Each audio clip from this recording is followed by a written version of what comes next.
This is the Chester County Real Estate Podcast, bringing you the info you need to make your next move a great one. Hey everyone, welcome to the Chester County Real Estate Podcast. I'm your host, Sean Dominski, and this is the show that gives you the information you need to make your next move a great one. This week we have a little bit different of an episode for you. I'm sitting down with Paul Murdoch, who's a historian, amateur paleontologist, and host of Calvert Fossil Tours in Maryland. Paul, thanks for joining us. Oh, thanks, Sean. Well, glad to be here. So I grew up outside of Pottstown, Pennsylvania. Always interested in the geology and minerals and stuff like that. And Pennsylvania has an amazing length of history when it comes to our geology. We have rocks here that go back hundreds of millions of years old. But when I was in my 20s, I visited Calvert County, Maryland, and just kind of fell in love with, oh my God, you can see with your naked eye all these levels of ocean preserved from 20 to 10 million years old. And there's at least 24 different of these beds or zones here. And it's just like folding a page of a book and just going through and seeing everything being different. And each of these layers is different. Small ecosystems. So one's warmer these water, layers, deeper water. Yeah. Are you looking, is this underwater, or are you looking in caves? Where are you seeing these layers at? So what's really cool is the geology of all this. So it's kind of a minor miracle that these cliffs have actually been that were once underwater have now been pushed up, that you're walking along on the current water level and seeing stuff that was, 15 plus million years ago underwater. It comes down to 30 some million years ago, a meteor impact off of Norfolk that adjusted all the rivers. If you ever look at a map of the rivers along the east coast of the United States, if you look above Virginia, you're going to see everything going east to west to east, west to east, and they take a big hook to the north. That meteor impacted off Norfolk, or asteroid, or boloid, so hard it redirected all the rivers. That redirection created the eastern shore. And since we have the eastern shore, that now takes the full brunt. When I talk eastern shore, I mean Delmarva Peninsula. It created that, so you don't have the full force of the Atlantic coming all the way in anymore. What the final thing that needed to happen is the ground here getting pushed up. And imagine if you take like a piece of paper at one end, hold it at the other end, and just apply some pressure. It kind of mounds up in the middle. Or if you're on the beach and you kind of stop sudden, where your feet were, it pushes up the sand. There was so much pressure from the last ice age. And that didn't come all the way down here. It stopped maybe barely into Pennsylvania. That ice was over a mile thick in New York. There was so much pressure on the loose soils here, it pushed up this ridge in Maryland, over 200 miles to the south. And that's why we have these cliffs here. Now that the ice age is long gone, there's no longer that pressure. So these cliffs now are slowly dropping. So we lose about an inch of height per year down here in this county. So not only do we have water levels rising with global warming, we have the land actually subsiding. So it's really kind of a long tale about why we actually have this access to these cliffs here, because geologically speaking, it really shouldn't happen. What's in the water stays in the water unless you've got, these tectonic forces pushing them up. We didn't have ocean was here, we think is some of the warmest in Earth's history. We think that there were no polar ice caps. So this water went all the way into Richmond and everything else. And just to get an idea of how far this water went in, and I'll switch to archaeology here really quick. Basically 95 and Route 1, that's the ancient line for this inland sea. And the other thing you can do on the East Coast is you can call it, most people call it the fall line, because you'll notice on rivers, there's a certain point where the river will drop 20 to 30 feet. It does it along the Schuylkill right outside of Philadelphia. It does it at these other places.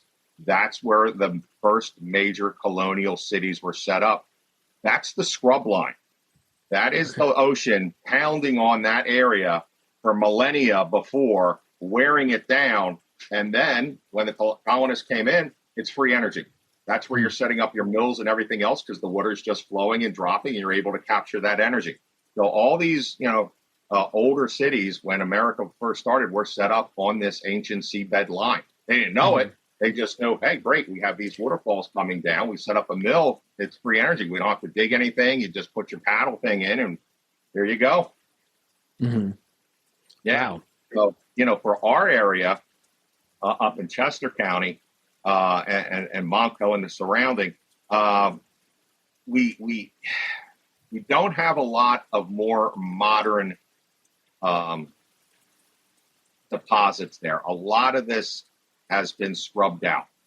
Not all of it, but we do have a very weird strip that goes through just the top of Chester County, through a bit of Montgomery County, where there's Jurassic material. So we don't find necessarily a lot of dinosaur bones, in our area. And we have no Cretaceous. So, Jurassic Park with all the T-Rexes, Velociraptor, all that, even though it's called Jurassic Park, that's really the Cretaceous period. We have no Cretaceous soils in Pennsylvania. They're gone. What we do have is Jurassic, and what Pennsylvania is famous for, at least in our area, is the dinosaur footprints. We've got a lot of dinosaur footprints along. So if you see, that kind of red rock when they're digging down, that's potentially that Jurassic material, and it was basically the ancient shoreline. It was mud, and these dinosaurs were walking in it, and eventually their foot imprints got filled in, and it's technically known as a trace fossil. It's not actually, the animal itself, but some of these prints are good enough where you can actually see the imprints of the bottom of their footpad. You can see the little bumps and lines and scales. Yeah. So basically the mud and the clay, it was almost like, like sticking your foot in cement kind of thing, where it would create like an indent, and then things would fill that in, and that's kind of the what we would see as a fossil. Wow. Yes. So New Jersey actually found them in their old clay marl pits. If they knew what they were doing when they were excavating, they would see the lumps on it being filled in, and then be able to dig down. And New Jersey had a couple trackways that were well over 20 feet of just the whole animal just walking clear as day. It was really, and then northern New Jersey has some really excellent track fossils, but they're in a park, so you're really not doing it. You can't go in there and do anything yourself. Gotcha. Yeah. So what are you usually finding? Are you able to when you do these fossil tours, are you basically observing like the indents in the rocks and stuff, or are these these fossils that you can actually collect and store somewhere? Down here in Maryland, this is that ancient sea. So the Jurassic stuff is 180 million years old. Down here, we range from 10 to 20, and this is all marine environment. So really what you're getting is the ancient clays and sands. So you're finding whales, sharks, dolphins, things that were, living in the water. Every now and then we do find a land mammal that might have died near shore or was out swimming and got attacked and killed. So we do find land mammal bones here and teeth and such. But by far, mostly what we're doing is walking out on these cliff areas, and the stuff's just eroding out either underneath our feet because the sand is moving back and forth, kind of like a green scrubby, the old green scrubbies in your kitchen sink. And that's causing erosion of what you're walking on, plus the cliffs. And the cliffs here can get over 120 feet high. And then all that continues to go out to the channel that's in the Chesapeake Bay. And historically speaking, we are on our third channel. And again, the Chesapeake Bay is nothing more than the flooded Susquehanna River. And we go back to New York. The headwaters of the Susquehanna River is in New York. We have the Calvert Cliffs, pushing up here because of the Ice Age in New York. So you don't think of the connection, but it's there. And we do find much older fossils from New York and Pennsylvania that get washed down here because of the movement of the Susquehanna River brings them down. So we do find things down here every now and then that are hundreds of millions of years old, but they're just being moved Yeah. Yeah, they weren't actually here. They've just come through the current. Yeah. So maybe you can paint a little picture here, because when I think of PA, and obviously because we live here, I'm more familiar with Pennsylvania than with New York or Maryland or so. So you have the Chesapeake, what you're saying is mostly underwater marine Yes. biology and life there. I think of PA. I think of a lot of oil, coal. I know you don't. I know you think rocks are boring, but as far as what's underneath the ground here in PA, it's always been kind of interesting, especially in the formation of this country, discovering oil in PA. Discovering oil, Pennsylvania. Yeah. So how does that change as you go up north to New York, and how does that kind of how's that fit in with like the animal life in? I have behind me here, a geological map of Pennsylvania. You can see all of the different colors. Pennsylvania has got an amazing amount of strata, meaning different rock layers in it. So Pennsylvania is loaded with things, and most of them at one point were marine. Okay. So you can go up to these mountains. You get up to the Poconos. There are the little trilobites, these little ancient ocean bugs that are, 300, 280, 300 million years old. They're there. You can find fossils of that. We mentioned oil being the first thing, oil. Pennsylvania was the first to have oil discovered. Right. Petropods. Petropods are the first fish that actually came out limbed on land, were able to walk. You can find fossils of them in Pennsylvania, up north of Lock Haven University. Pennsylvania, actually, one of the periods of time is actually called the Pennsylvania period, and it got its name because of the amazing amount of fern fossils that are found up in the coal regions. So coal is nothing more than, impacted plant material like peat, and just over time and pressure becomes coal. There are these layers of that strata where there's just not enough of that plant material to be built up there in the coal. It actually just imprints the fern fossil itself. So, I feel like even as a kid, I have fern fossils laying around. It's like almost like a slate material, I think. Yes. Yeah. Unfortunately, it's not a clean breaking slate where you get beautiful, nice, big pieces of it. It's usually very wavy. The colors can vary, but Pennsylvania is known for the classic white fern on the black, slatish kind of material. Yeah. Sounds very familiar. One of the famous locations of that is St. Clair, which is just north of Pottsville. Okay. And then you go a little bit further, and then, you're into another kind of cool, unique geological feature of Pennsylvania, which is the Centralia coal fire. Yeah. So outside of Ashland, Pennsylvania. Is that still burning? Is that still going? Yes, it is. Yes, it is. And then you get a little further north, and now you're into the Marcus Shale. And that's where they're drilling down, pumping in stuff, getting out the natural gas. So, I always get it for years that, the rocks in Pennsylvania are extremely old.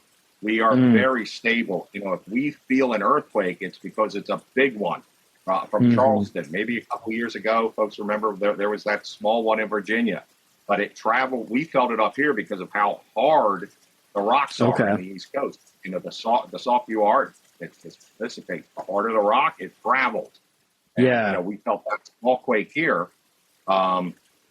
But now I jokingly kid that now that we're mining the Marcus Shale, we're really disrupting some of these very stable rocks. And, you look down and see Oklahoma and Texas and these other areas that did similar things.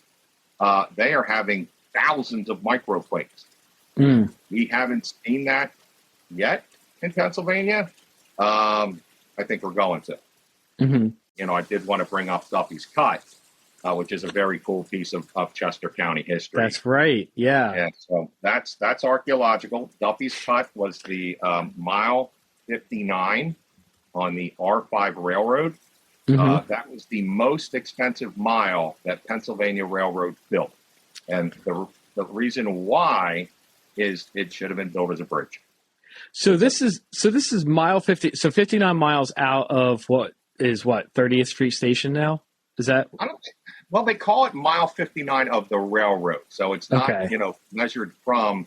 I believe the distance is roughly 30 miles. Okay. From Philly proper. Mm-hmm. So yeah, this is mile 59 of Pennsylvania Railroad.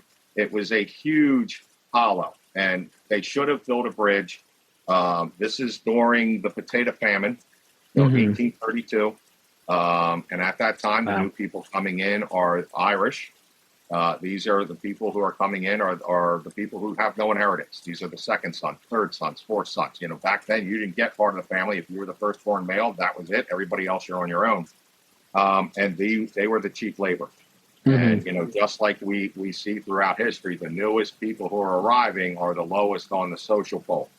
Mm-hmm. So these guys were used as front labor. And unfortunately, they were used by one of their own, a guy named Duffy. It was actually from the town where these 57 people came from. And while they were working at this time, Philadelphia is having a horrible cholera epidemic. Mm-hmm. And these guys caught cholera at the camp, probably from somebody nearby, drinking the water that washes through the camp. And it was covered up. They were murdered. Mm-hmm. And then all Duffy did was basically, instead of building that bridge, they just kept scraping up earth and building the R5 line there, just putting up mounds. They threw them into the mound and continued. The next crew didn't know they were there and just kept building and building more dirt. So their actual mass grave, they've been able to recover a few bodies. But those 50 are permanently under the tracks of the R5. Wow. So they're under the tracks, and it's the Paoli Thorndale line. I mean, you can see the R5 from outside the window here. Yes. It's a really cool, basically a ghost story. Yeah. How did they discover this? Was it looking at documents and then finding the spot, or did someone stumble upon the evidence? It was a lot of. Remember how I said that the whole Calvert Cliffs just takes a lot of things to kind of tumble into place? Yeah. This story takes a lot of things to tumble into place. So the person who, actually him and his twin brother, their grandfather had worked at the railroad, and their boss at the railroad was secretly putting together a file on this. And when that guy, and he ended up becoming the president of the railroad. And when he, I forget, I think this guy was getting ready to retire and then died. These guys, the grandfather of these brothers, wiped that file because nobody wanted to admit to it up to this point. And then as they started researching and going back to try to verify the file, they would go to these. The historical societies to look up the Philadelphia papers during that time. Every clipping about the Chester cholera epidemic had been removed from these historical societies. No, they tried very hard to keep this secret. I'm going to get a little personal here. Are you? What religion are you? Christian. Okay, so I am what I would consider a recovering Catholic. Okay. So Catholicism, basically, you end up taking what were pagan days and turning them into Christian holidays. Right. So there's the summers, there's all the solstices. Yeah. So the Catholics, the church didn't like solstices, so they call them Ember Night. Okay. Ember Nights is now, and it's something I wasn't taught in Catholic high school. And I that's another whole long story. But basically, the belief, the Christianity or Catholic belief of Ember Nights is that's when the veil between the worlds is the thinnest. Okay. And that's when people can come through and visit you, not necessarily haunting, but kind of, maybe, reach out, try to right or wrong. So, and this is around the solstice or the equinox? Yes. So this is a spring ember night. The guy who's at the guy's history teacher, historian at Immaculata University. He's there at a function. He's looking out, not to be too gross, the bathroom window, and sees what appears to be these glowing figures on Immaculata's campus. And as they get closer to the building, they just disappear. So now Immaculata's campus has a really good history. I mean, there's the battle during the Revolutionary War fought there and everything else. He didn't really know what to make it. They go to clean out their grandfather's house 2 weeks later and stumble across this file. In the file is talk of interviews with people who are in that area, giving details matching these kind of emberish, green glowing things walking through the woods. It's called the Lenape Indians avoided this valley where the mile was built. It was one of the last places built upon in Wayne because people just got spooked. As soon as they finally did build, people were having issues. They were seeing things, they were experiencing ghosts. And one of the things that kind of, as these guys are doing the research, it says 57 men, 57 men. The ghost that people see the most is a female. The first body ever found was indeed a female. And with going back through digging up more history, most of these guys came on a ship called the John Stamp that came into Philly. They get hired by Duffy right there at the shipyard. He takes them out, works this camp. Within 5 weeks, they're dead. There was one female on that ship, and apparently with her young son, and we think that's the body we found, and she's the ghost. Wow. Yeah, it was really weird. We did not expect that. Everything in the research said males, no kids, males, and ghost. And it was the very first body that was found. The other thing that really helped nail this down is people from the air from that people came in on that ship were coming from Donegal, Ireland. There's a genetic abnormality with people from Donegal, Ireland, where their back molar is just a little different. And so far, the skeletons that had been exhumed and then were returned, some were returned to Ireland, where they were actually able to get a genetic match and find out who they were, had that genetic abnormality with their teeth and their molars. So, wow. Yeah, it's just a long story, and the railroad tried to hide it for the longest time. So before this was uncovered, were there urban legends and myths around this? So the section of that area, ever since before even the Lenape Indians called it the Dark Valley. It just was a weird energy, if you believe that kind of thing, kind of place. The railroads were always discounting it, always saying, no, they died of cholera.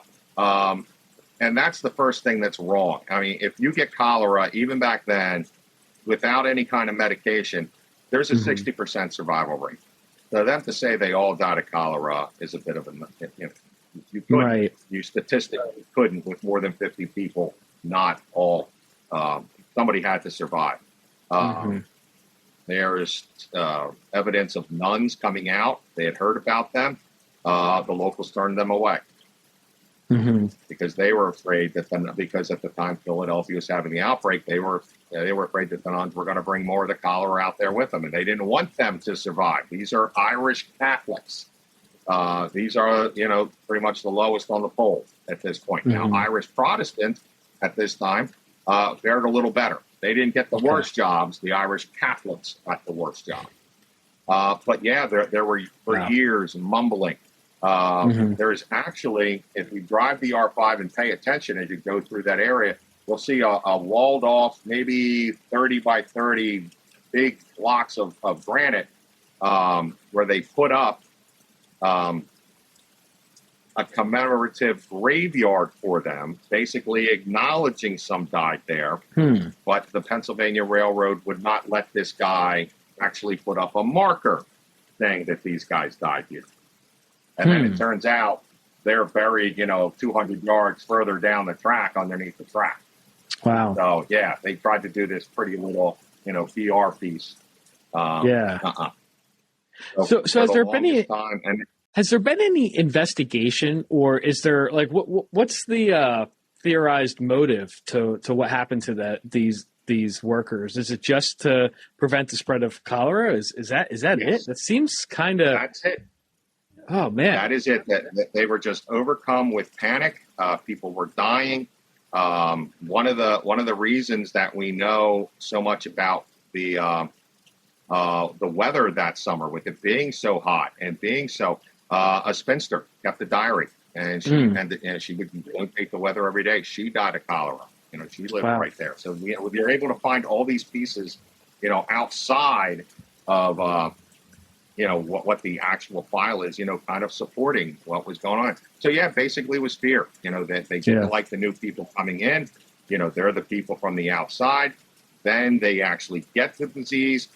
They had, by the way, when you're coming over at this time from a boat, we're talking a 3-month trip from Ireland over to Philly. You can't wait to get off the boat. No, they take you up to Delaware, medically inspect you all. And if something's wrong, you're detained. These guys are all cleared, come down, and 5 weeks later, they're murdered. No one ever notified next to kin. They didn't do anything. They were never paid. 2 weeks after these bodies are buried, that same Duffy goes down, hires more guys, finishes the mile. Wow. Yeah. So very brutal. Turns out, there's going to be more of these. There's at least one other a mass grave of Irish railroad workers that's on a golf course, and they're digging them up and trying to get justice for these guys. But yeah, it was kind of very just weird that this guy sees these images, finds the file a few weeks later, the same description of these kind of glowing, embering images. Everybody who, you've got not only the people at the time, not, all the way up to the 80s, not wanting to build there because of the bad juju or whatever you want to call it. Even the Indians were like, no. And basically what the farmers did was, this is where you dump bodies. This is where you dump your dead cows, your dead horses. So there's been a lot of death associated with this area. So, and it's real rough terrain. So this was backbreaking work for these guys to do. But it's been an area that's been used. So when we went out there to kind of dig around, try to find it, we found evidence of basically 3 different ages of work camps there, of them doing, over time, get tracked age changes to the R5 to get the current one today. So this valley has a lot of history. We were able to find some things that, railroad museums knew were out there, but didn't have a piece of. So, it wasn't really just finding the bodies. It was really digging up a lot of, archaeological finds with, that have a historical context to these different railroads. We ended up finding their cooking fire, and the pot was right there. It's right on top of the coals, just dirt thrown on top. So they really tried to erase every measure of existence of these guys. Yeah. Well, when you said you were digging and looking for this stuff, where were you starting? Was this private land? Was this the actual train land and property, or like I can't even imagine how you would start looking for something when things have been built on since then. Yes, it took quite an effort. Again, the railroad was not very interested in having somebody actually find bodies. That took a very long time, and then we were able to get within a certain distance of the railroad, and that's when we found those bodies. So at first, it was more of, grid archaeology. We were really trying to find the camp. And once we did that, then we actually brought in a bunch of nice ground penetrating radar. And then, it can see where the disturbance is. Now, the disturbance could just be a tree that's fallen over and then, over time rotted back in. That's going to give a disturbance look as a grave. But that was ultimately, what found the mass grave was, these voids. Created from bodies. And, there was a decent amount of skeletal remains. I mean, we're talking, over, 170 years? But I was kind of shocked that we were still finding bones, because there was really no care taken. They were just thrown right in. And the woman's skull had a bullet hole in it.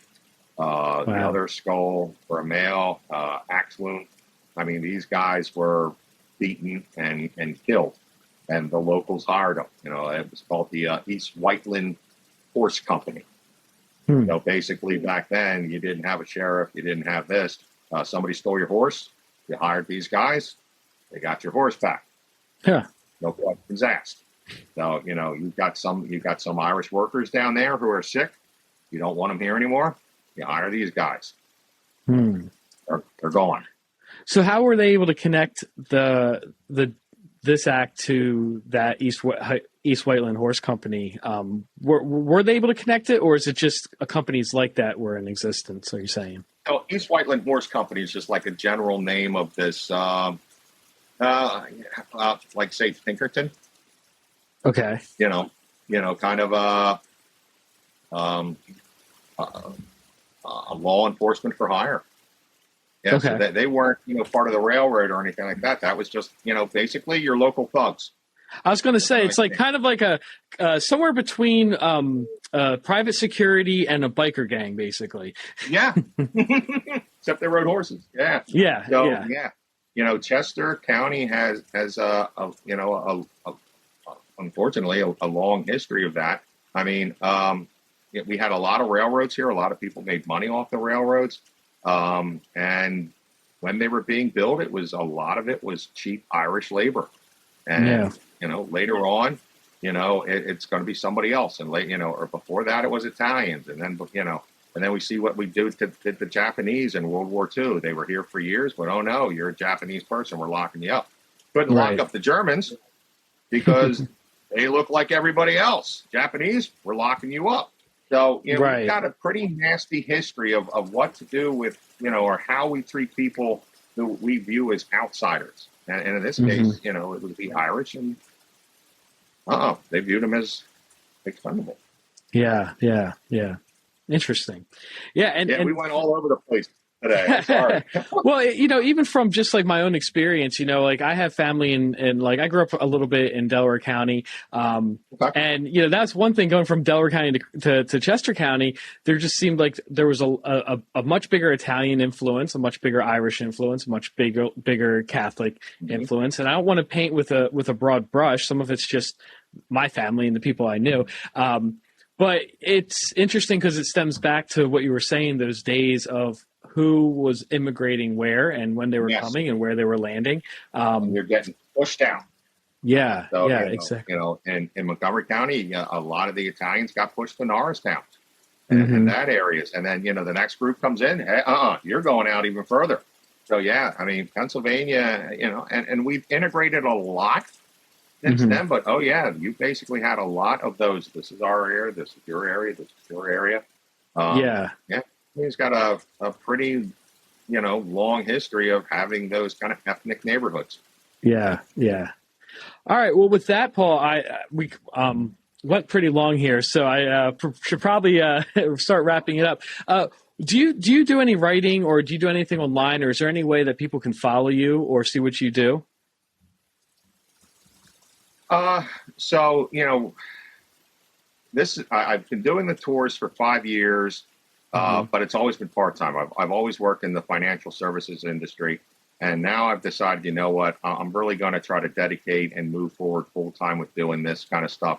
So, I mean, I do have my website for the business. I do have a Facebook page, www.chap.tours, and that stands for Chesapeake Heritage and Paleontology. So CHAP tours, and a .org instead of a .com, because we're trying to be more educational. I do have a little presence, with Facebook, but not a lot, because, when you're working full time and then trying to do this, when you're living in Pennsylvania and coming down here to do this on the weekend, try to keep the happy wife, happy life. So it is something that, I want to do. I want to get more of a social media presence out there. And I love interacting with other people down here, with the, for example, the the ex-county archaeologists down here. Their big thing is the slave history down here. And it's just, it was literally tried to be erased. They have what's called down here the fire of great convenience. where slavery was abolished, and Maryland took the approach: if you were a slave from this long ago, and it's documented, you are now free. Mysteriously, that's going to be effective on a Monday. All the records burnt down on a Saturday. And everything in that building that had historical value otherwise was found on the lawn, undamaged. Huh. Yeah. So there's a lot of, whether it was the blacks during slavery, and then the Italians, and then the Irish and Japanese.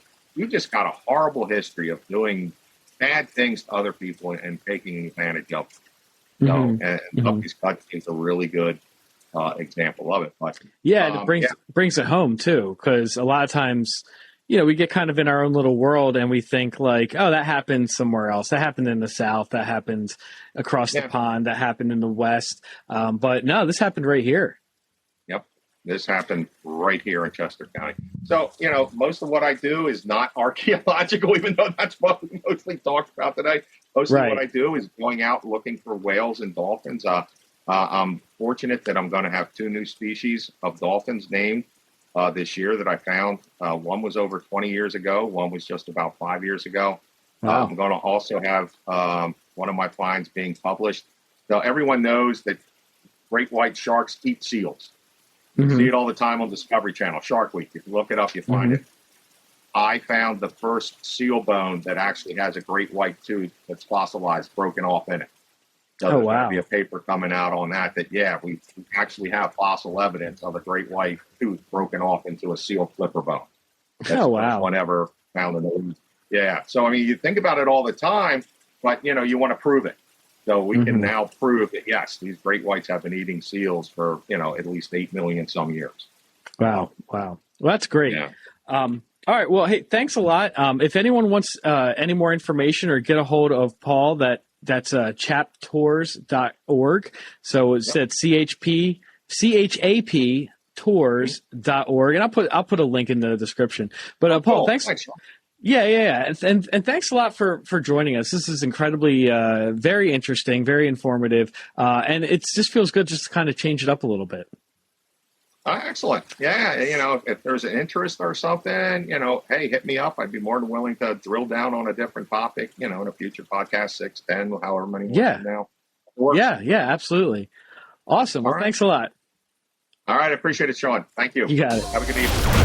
Thanks for listening. This has been the Chester County Real Estate Podcast, brought to you by RE/MAX Ace Realty, serving buyers and sellers in the Chester County area. Subscribe for new episodes at acerealtypa.com/podcast.